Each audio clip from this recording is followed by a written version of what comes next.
The Xbox Series S was released on the 10th of November in 2020 and it has 512GB of storage, which to be fair is not too much, but let's call it like this.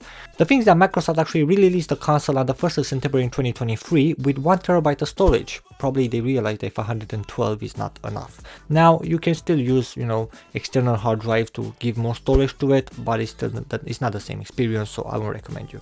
But before we start going into this video to see if this console is still worth in 2024, let's talk about some rumors. So at the moment there's some rumors that there are certain third-party developers that they're saying that they're not going to support the Xbox Series S and X, so the Xbox in total. And I can tell you right now that the rumors are false. First of all, the interview that it was done with only one CEO from one developer. That's it, not the entire one. And let's not forget that Xbox sold 27 million, almost 28 million Xbox Series X and X. And yes, I know PlayStation 5 has 65 million, but still 27 million, close to 28 million people owning this device is still a big number. So the developers are not going to drop it just like that. But before we start, I just want to give you a full disclaimer that I do own both a Series S and a PS5. So I can literally do the review comparing in a way with the PS5 to see if it's worth it or not. And I can tell you this. The Xbox Series S has an amazing price to jump in. They're normally about £299 here in the UK, and sometimes they're literally going down to like 250, 240, and it's an amazing price to jump. I mean, think about what you're getting. You can play the latest games, like Halo, Apex Legends, Call of Duty for £250.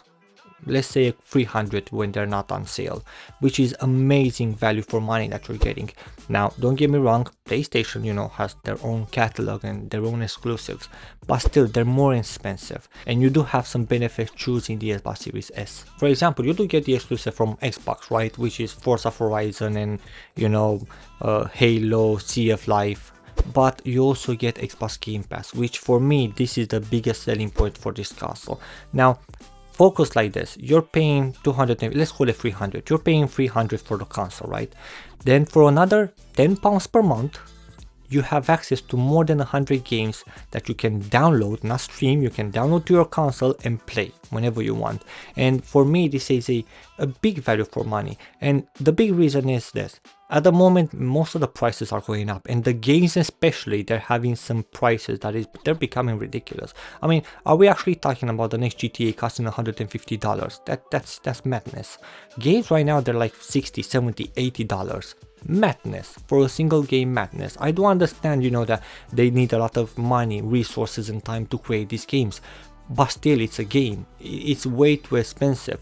And if you put the console plus close to $100, let's say like this, to buy 2 games, that's it. You're throwing a lot of money, and in today's world people don't have money to spend, especially on games.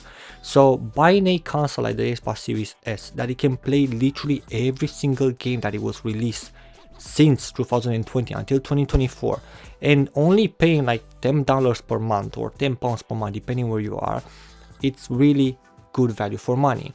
Now the Xbox Series S does have some limitations. You can't play like 4K, you're playing like 1440p, but it's still an amazing value for money that you're getting. The games they're going to run amazing on it, you won't have any problems. The quality of it, yeah, it might not be as good as a PC, for example, but also it might not be as good as a Sony, let's call it like this. But then the difference between Sony and this one, Sony is literally double the price. Plus, if you put the money that you're going to spend on Sony to buy a game, because they don't have Xbox Game Pass, they're not going to approve it. They do have their own Premium Plus, I think it's called PlayStation Plus subscription, Premium and stuff like that, but they're not even close to the value that Xbox are getting. So from my point of view, this console is amazing from these two factors. The console is really cheap, and then for £10 per month here in the UK at least, I get access to more than 100 and something games that I can play, and I can also play them on most of my devices. I mean, I can play on the console and then I can continue streaming it on my mobile phone if I'm going with a taxi somewhere and stuff like this, which is amazing. Now, I do understand there are some fanboys over there that they're going to say, hey, well, they're Sony exclusive and there's stuff like this, PlayStation is better and stuff, which I will agree with you, some things they are better on the PlayStation, but those things will cost you a lot of money to have. On the Series S, it won't cost you nothing. You know, Xbox is more open, and Xbox is actually bringing some of the games to PlayStation, while PlayStation doesn't bring some of the games to Xbox. They are bringing them to PC, but they're not bringing them to Xbox because they're still seeing Xbox as competition.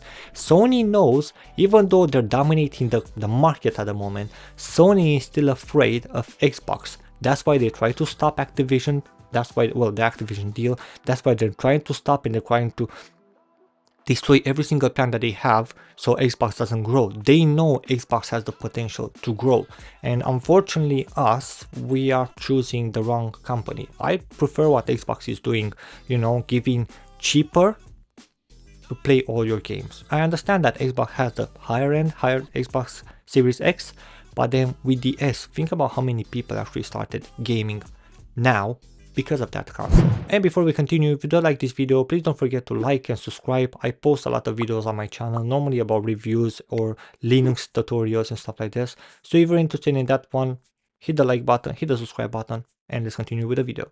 You know, there's not a lot of families who have, you know, they're rich and they have a lot of money to spend on consoles. We have to look in reality, and maybe some kids or some parents, you know, some adults, or maybe some unique kids and stuff like that, they are playing right now the latest games because of the Series S. So for me, I do respect a lot what Microsoft is doing, and to be completely honest with you, I always said I do have both Xbox Series S and PlayStation 5. My PlayStation is collecting dust while my Xbox is getting turned every single day, because my PlayStation cost a lot of money to buy the games. I mean, don't get me wrong, I do have one game that I bought, Spider-Man 2, and that's the only reason why I got a PlayStation, Spider-Man 2. But then at the end of the day, I'm not spending any more money because I can't afford all the games that I want to play. $50, $60, $70 or pounds, or whatever you want to call it. There's a lot. I mean, I saw in Australia, for example, there's some games that are literally like 124 pounds, a dollar, sorry, Australian dollars. That's ridiculous. So if you're looking for a console right now, I'll fully recommend you go with the Series S. You don't have any problem with it.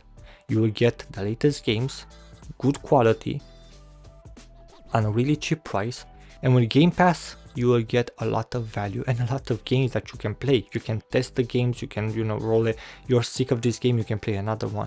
It's a lot of value that you're getting on a small console that only costs $299. But this is my opinion. Let me know what you guys think in the comments below, and I'll see you guys next one.